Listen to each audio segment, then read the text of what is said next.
Hey guys, it's Tiny Tom Logan back with another video for you, and today we're going to be taking a look at yet another Z87 board to get up live for the NDA launch of all the Intel Haswell 1150 Z87 stuff.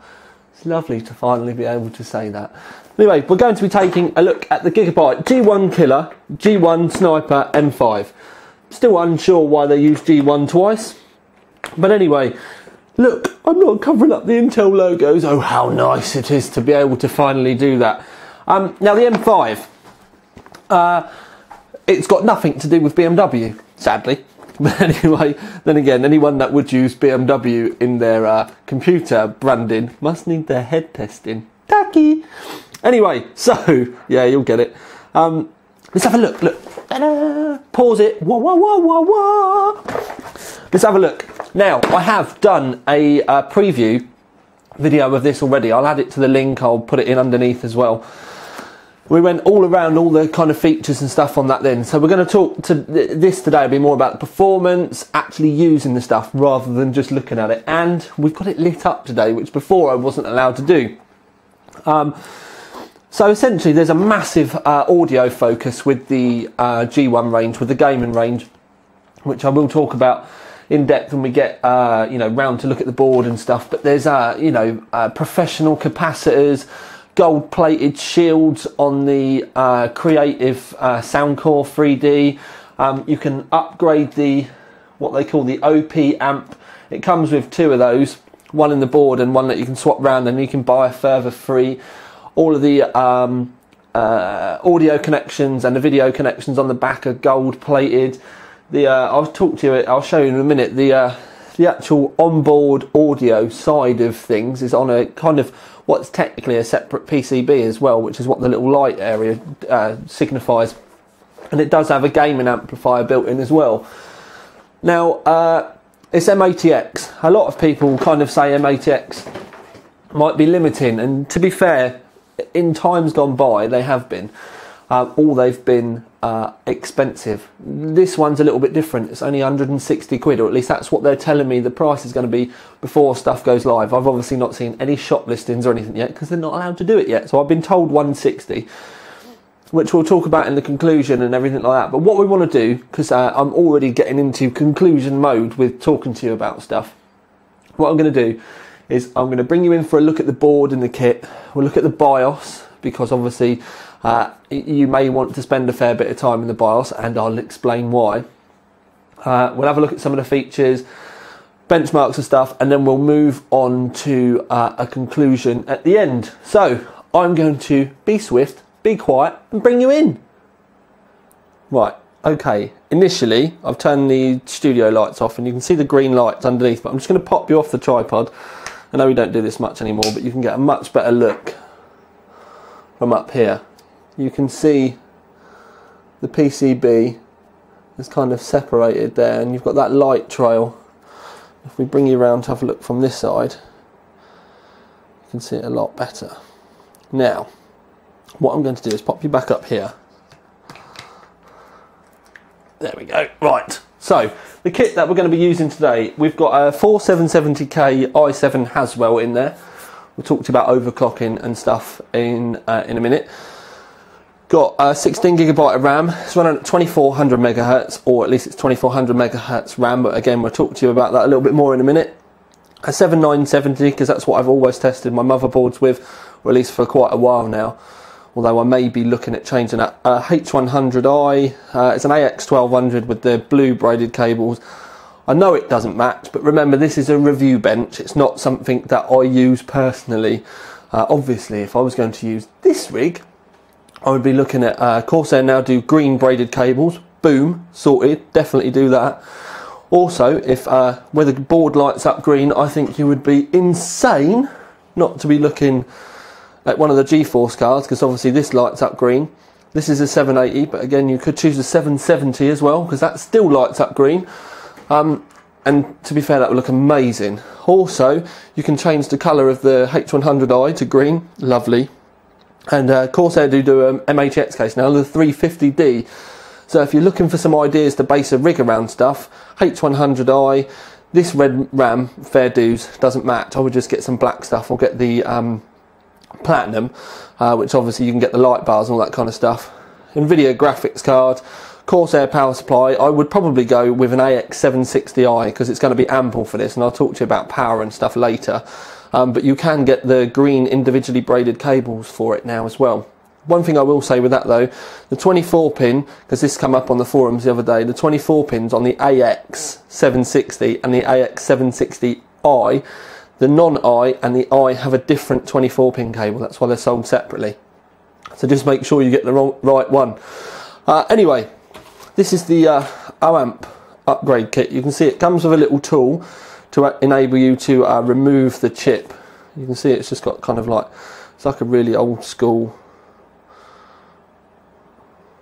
chip there. Anyway, so you get a spare one of these. I say a spare one, but they actually they're meant to sound different.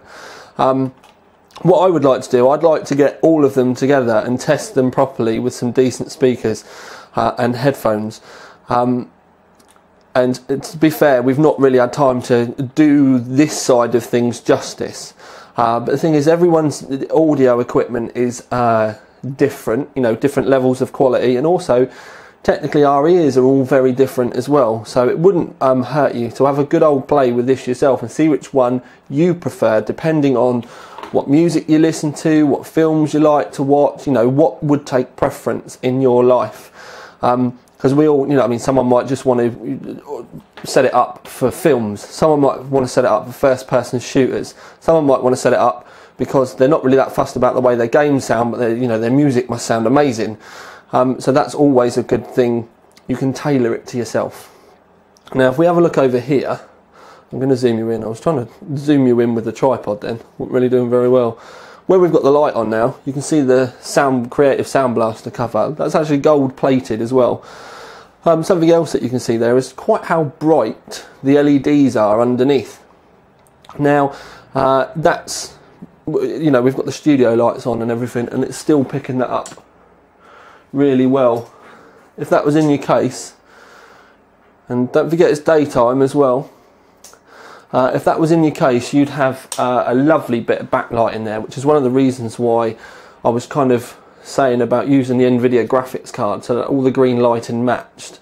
One thing I would say though, just to be clear, now this is just kind of like my designery head on, if you've got these lovely green flashes in your case and then you fill your case up with green LED fans or green CCLFL cathodes and all that kind of stuff, this won't look as green because you'll bleach all the colours out. Everything will become green.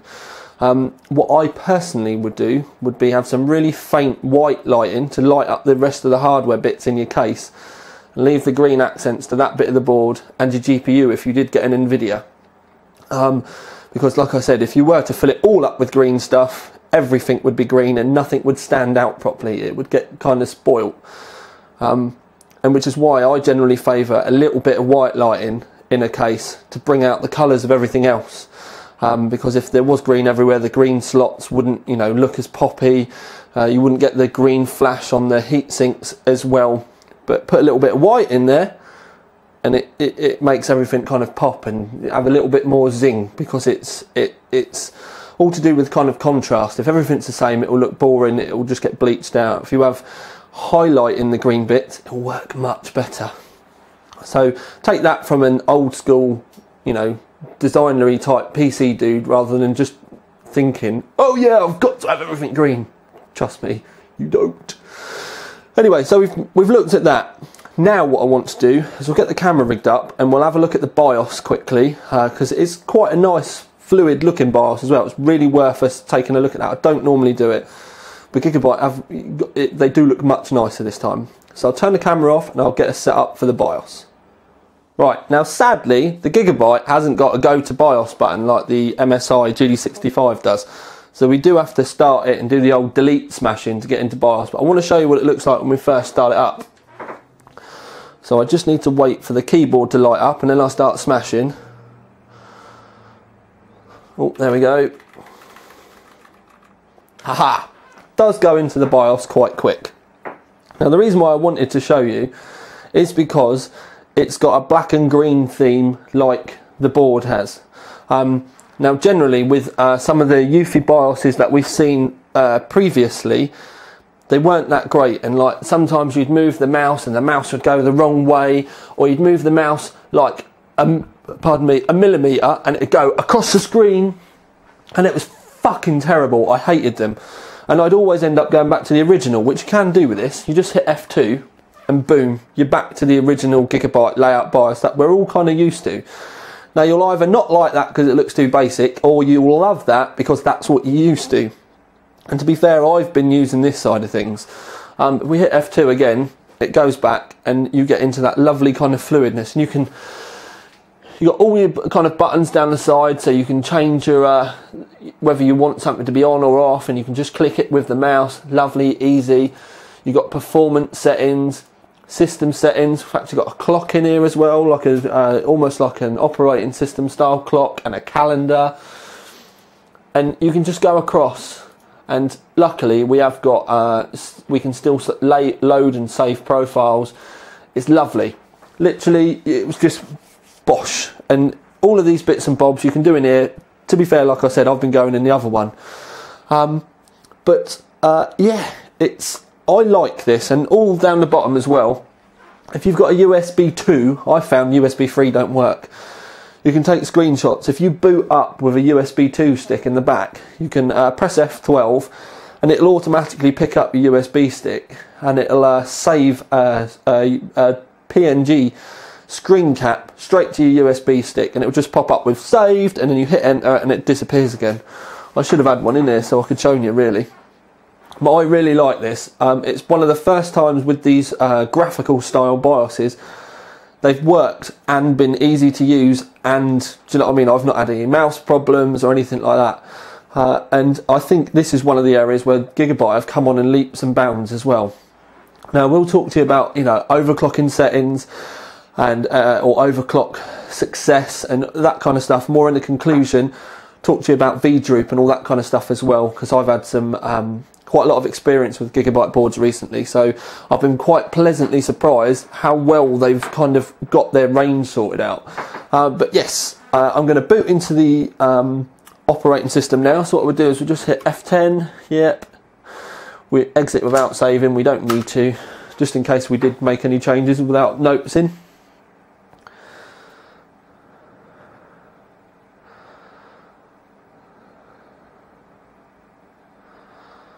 Start up screen. Now you may think that's crashed then, and I did the first couple of times it booted up as well, but it's actually a relatively fast start. Now what I'm going to do is we'll go bosh. Right, so overclocking. I need to zoom you in. Let me sort the camera out. It would appear that I have got a relatively good engineering sample CPU. By engineering sample, you can see here it says ES. That's just what the press gets sent out in our press packs when we get them, because obviously we get all this kit sent to us before launch. Now there it says 1.26 volts. It's actually in the BIOS. It's set smack bang on 1.26, and if you have a look, we're running. It says 4.88888, but if you have a look at the bus speed, it's 99.76, and that's just basically that CPU Z is reading. It's set to 100 in the BIOS. It just seems to be losing that quarter of a megahertz, whatever it is, and that's why this seems lower. But we're on a 49 multiplier, so we're going to call it 4.9 gigahertz. So, and we've that's 100% stable. The only problem is if you were to load up OCCT, the temperatures do rocket. And by rocket, I mean we're at 100 degrees by the time it's finished loading the memory up. Now that's not a board problem, that's a CPU, a heat and a cooling problem. But we also need to remember that we are still running the H100i. So it's just to kind of show you, even though we are at quite low volts and all that kind of stuff, these chips are pumping out a lot of heat. But I do just want to, I'm going to close this. I do just want to, what I'm going to do is I'm going to, I've done Valley before and let it loop, but what I'm going to do is I'm going to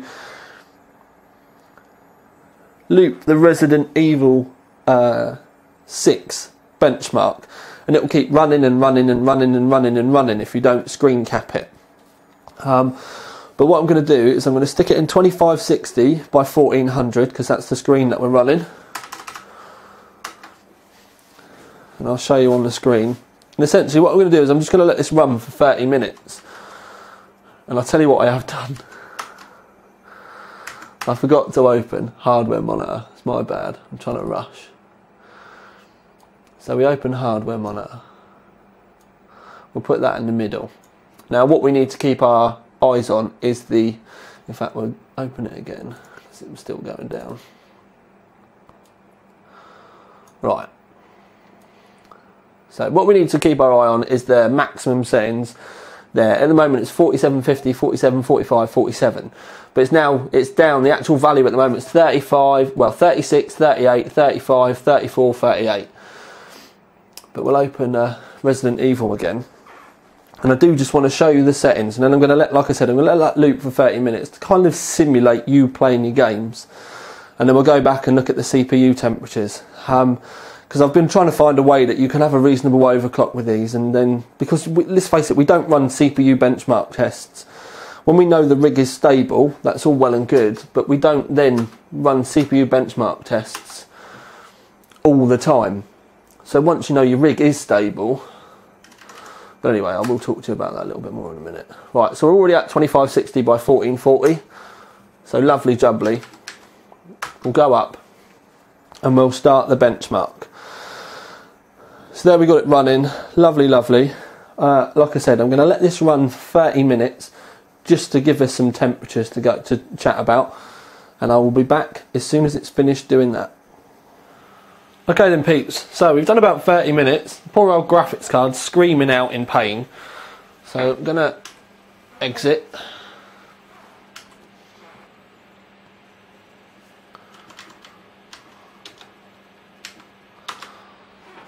And zoom in so that we can see temps.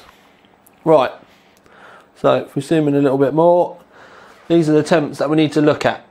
Now we've got 63, 64, 60, 59. The bottom one is the package temperature, and that's 64. Now I know we normally go by CPU load temps, but I'll talk to you more about this in the conclusion. This is just something to keep in mind for the minute, that our gaming temps are under 70 degrees with the overclock.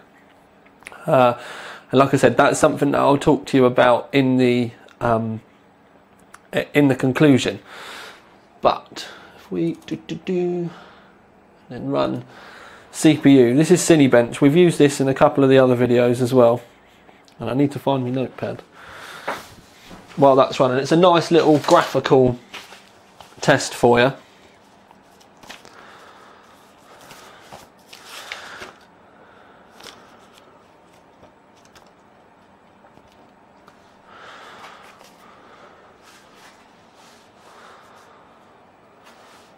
Now at stock, the CPU will do 8.08. At 4.6 it does 9.98, so just under 10. Obviously we're at 4.9 today, give or take, and we've got 10.64. Now that's about 10.4 for a 4.8 gigahertz overclock as well. So it's just to show you that even though it's a little MATX board, it's still got a fair bit of kick, and you still can get a good dollop of performance out of your rig. We are running the memory at 2400 as well, so that's a really healthy, good old board. But yeah, what we're going to do now is, rather than showing you like gameplay and stuff, because to be fair, that's all going to come down to the actual graphics card more than anything. We're going to break off and we'll talk and have a good chit-chat conversation in the conclusion about everything to do with the board, and pretty much I think we should cover everything that you should want to know, and a little bit more as well. So I'm going to be quiet now and we will move on to that. Okay then peeps, so I know there hasn't been a lot of like benchmarks and stuff with this one, but let's face it, this is a board around the kind of Z87 chipset and the 4770K. All of those kind of items we've kind of looked at already. So this is more a review about the motherboard itself, and then your options in and around, and the features that delivers for its price, which is 160. So I'll try and cover as much as I can verbally, rather than, you know, showing you comparison results and stuff like that. So we're going to give it the Gold Award, and also very rarely do we give this out, we're going to give it the Innovation Award as well. Now, the Gold Award, it's a little MATX format, becoming more and more popular recently. Before, MATX meant that you were kind of limiting the power of your board. But as the power draw of the CPUs has come down, the popularity of the MATX boards have gone up, because you're not having to make any sacrifices with your features and your overclocking and stuff like that. You can still get 2 cards on this if you want, although if you add them side by side, because there's 3 PCI Expresses, if you just use the first and the second PCI Express, 2-slot cards, or 2-slot cards will be right against each other. If you've got a slightly bigger case, you can use the bottom one, and then it will take up the spare slot beneath the board, because sometimes you'll get a case with an extra slot at the bottom of whatever motherboard size that you're going to be using. Corsair 350D, for example, you could put the graphics card in the very bottom slot, and it will hang over the bottom of the motherboard, but you could still use it. It can make, having your graphics card that low can make, you know, fan fitment a little bit harder, front panel pins, that type of thing. It can make it a little bit more difficult, but the options are there essentially. So this is a very strong little overclocker, and one of the things I wanted to talk to you about previously, a lot of the Gigabyte boards, the V-droop or load line calibration, those type of things that help the voltage fluctuations when the CPU goes under load and, you know, back to idle. Sometimes you can see, if you're watching CPU's edge, you can see as you put it under load, the CPU V-core will drop, and that's called V-droop. Now with Gigabytes before, the load line calibration, you turn it up and it didn't really seem to do anything until you got it to extreme, and then the extreme version of it in the BIOS worked the way it should do. So essentially it was like you only really needed to look at it being off or extreme. What I can say with this new range of boards is that has changed, and if you work your way up slowly, you will see that it does make, every little increase makes a little bit of difference, and pretty much anything above high, when you load the CPU, you will see that there'll be an ever so slight voltage increase. So it won't just hold the V-core at what you set level, it'll go a tiny little bit above it. And that's one of the ways that kind of Asus moved on to doing things in the past. And I have to say, I would prefer that than, you know, just having it kind of on or off. So you do have a range of choices now. Each range does have a different kind of point. So if you don't need a lot of load line calibration because you've not got a massive overclock, you can use one of the lower settings. If you've got a big old overclock going on and you know that, you know, when things go under load, it is going to take that little jump, you can notch it up a notch. Overclocking on it though was really good. With the MSI GD65, we managed to get 1.25 volts. We were 100% stable at 4.8 gigahertz, which for our chip is pretty damn good. With this, we managed to, it was stable at 4.9 or just below because of the way CPU-Z reads it, but it's essentially the same settings, a 49 multiplier. We still managed to get that 5 gigahertz screenshot. That wasn't stable, but we could get it. And one of the reasons why we didn't try loading it was because, you know, heat was already a problem. This is an issue with the CPUs themselves. We're running a H100i. It's a perfectly capable cooler. It's one of the higher end coolers when you really, you know, want to, you know, talk about these type of things. There's not really much above the H100i until you start talking about dedicated water cooling and that type of stuff. So this is having trouble keeping the CPU cool. You know it's a CPU problem, not the cooler itself. So our overclocks and everything and all of our temp issues have been CPU based. It's nothing to do with the board, but this was another kind of angle that I wanted to try and explain to you. When you run OCCT, that is a worst case scenario temperature. And if you do run it on this board and any of the other ones with above 1.2 volts, you're going to be instantly above 90 degrees, pushing on towards 100. And obviously you wouldn't want to be doing that. And the CPUs, even if you turn the thermal limitations off, which we have in the BIOS, once they get to that 100 degree threshold, to save themselves, they'll start downclocking which it will drop the multiplier down. We've seen it go down to about 45 from 49 if you just let it run and run and run and run. And essentially what it does is it drops that, and you'll see the temperatures will come down 5 or 6 degrees, get back down into the 90s.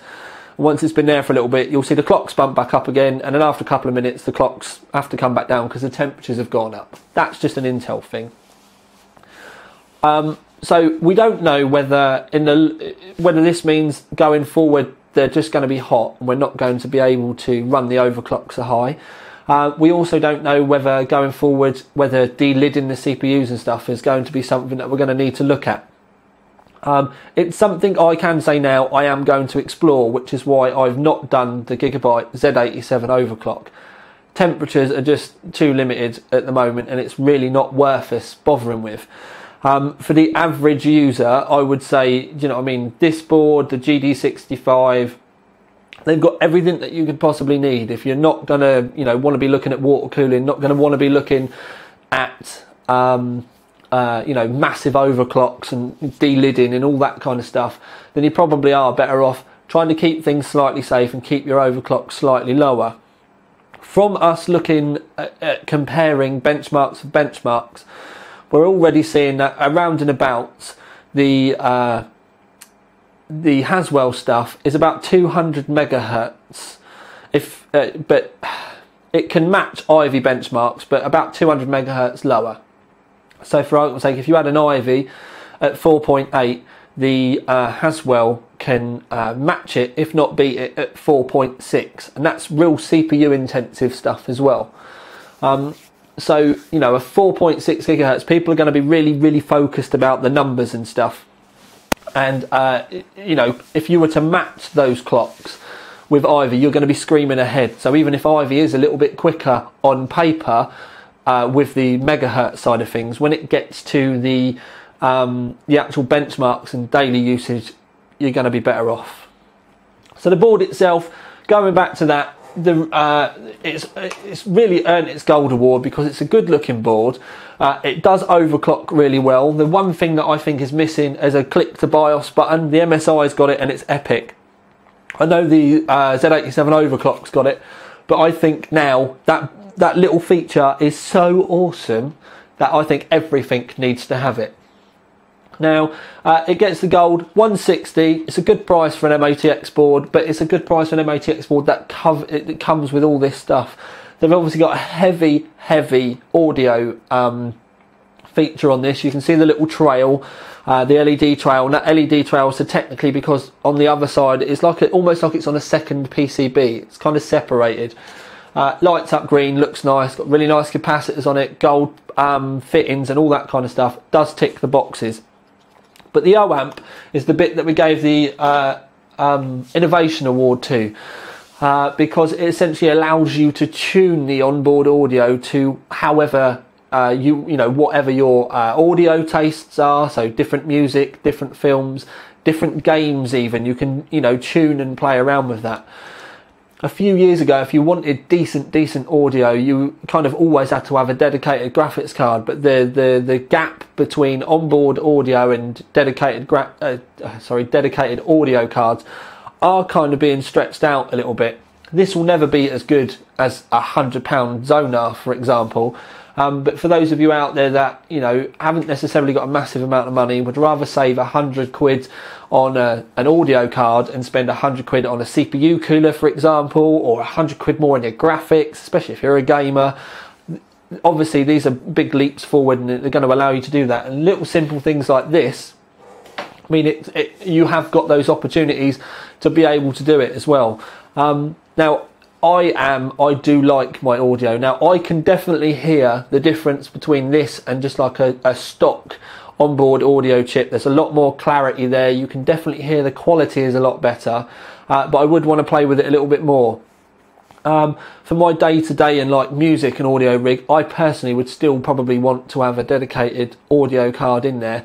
But I am really picky with that side of things. I would have thought the general bulk of you guys out there will be more than happy with the way this audio is laid out and the quality that you're going to get from it, and then still being able to tune it that little bit more with the OAMP kits.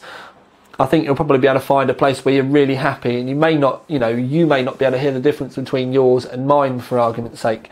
They do say that you don't need really good speakers because you can have a different OAmp. That is just plain wrong. Some of the ways that they've been talking in their like press release stuff, oh, you don't need really good speakers because you can make up for it with our amps. No, that doesn't work. You always do need a decent a way to deliver the sound. You can't have, like, for argument's sake, a £3,000 amplifier, you know, in your home audiophile stuff, and then try and expect to have, you know, the most awesome sound coming out of a set of 25 quid cheapy, you know, Chinese speakers. You have to kind of balance it out. So I would always say, personally, always try and, you know, match your kit. So if you're going to be using this, get some nice speakers to go with it. If you've got headphones, it's actually got a headphone amp built in as well, so that should help things for, you know, you headset guys, although I've always been a desktop kind of guy. So yeah, Gold Award and Innovation Award. As far as the rig itself is concerned as a whole, like I've already said, Corsair 350D, this would obviously look really, really well in, but then if you were to tie it up with a 770 or a 780, because of those green lights on the actual card itself, the OEM ones anyway, would look the absolute nuts, because it would all tie in. The H100i could change the light to green, and then I would personally say I actually really like the NZXT LED, the braided LEDs that you can do. Now a 1 meter will do like round the bottom of the case and maybe up the front, but I always go for the 2 meter ones, because then you can go up round right the way back to the back again, down towards the motherboard tray and then back towards the front, so you can get a nice even layer all over it. And I generally always buy those 2 meter kits. I've got a 2 meter kit in Orca, so I'm using them. I like them. In fact, I've got 2 in there. So yeah, I that's the reason why I'm telling you, you know, look at those, is because that's something that I use already, and it's something that I personally do would, you know, recommend. And I think a little bit of faint white light, maybe to even turn them down a little bit, because they've got brightness adjusters. This rig and then all that together would make an amazing, amazing looking rig. It's already making me want to go and get the 350D out of the garage, but I can't keep building these rigs just for the sake of it, because I have to build them, show you guys, and take them apart again. And especially at the moment when we've got so many other things to get done. It's really not possible, which is a big shame, but at the end of the day, I'm not an octopus, and I'm only awake I've only got 24 hours in a day. So we've been blabbering on for ages. It feels like a lot longer conclusion than the camera's telling me, but essentially it's a wicked little board. If you're looking for an MATX board, I've not seen another one from MSI, and I've certainly not heard about any decent ones from Asus either. So from what I've seen, I would say this is your launch. This is going to be your best MATX option. And if you're an Nvidia fanboy, the colour branding is absolutely perfect for you already. Or if you like green, like I know Steve-O does, although he's got ATX board, but if you like green anyway, then it's almost a foregone conclusion. If you don't like MATX, take a look at the full-size Sniper, because they've got a full-size ATX version of this with a few more bells and whistles and water cooling and stuff, which we will be looking at in the not too distant future. We just didn't have time to get it done for NDA. But hopefully I have covered enough for you. If I've not answered your questions, click the review link and head to the forums and ask a question in the forum, and I will try and get to you and answer it there. I'm having trouble keeping up with all the YouTube comments at the moment, so if you go to the forums, I do watch the forums a lot more than I do the YouTube comments, just because, you know, it's easier for me to follow stuff on the forums, and it also means if somebody else searches later on, then if their question's been asked, we can point them towards the answer. So it does help things in the long run. But my voice is starting to go. I definitely need to go and get a drink of water. But for now at least, this is Tiny Tom Logan with the Gigabyte G1 Sniper M5, which has won the OC3D Gold Award and the Innovation Award for the OAmp kits, and the fact that you can upgrade all the amplifier and audio stuff on it. Oh, right. Out.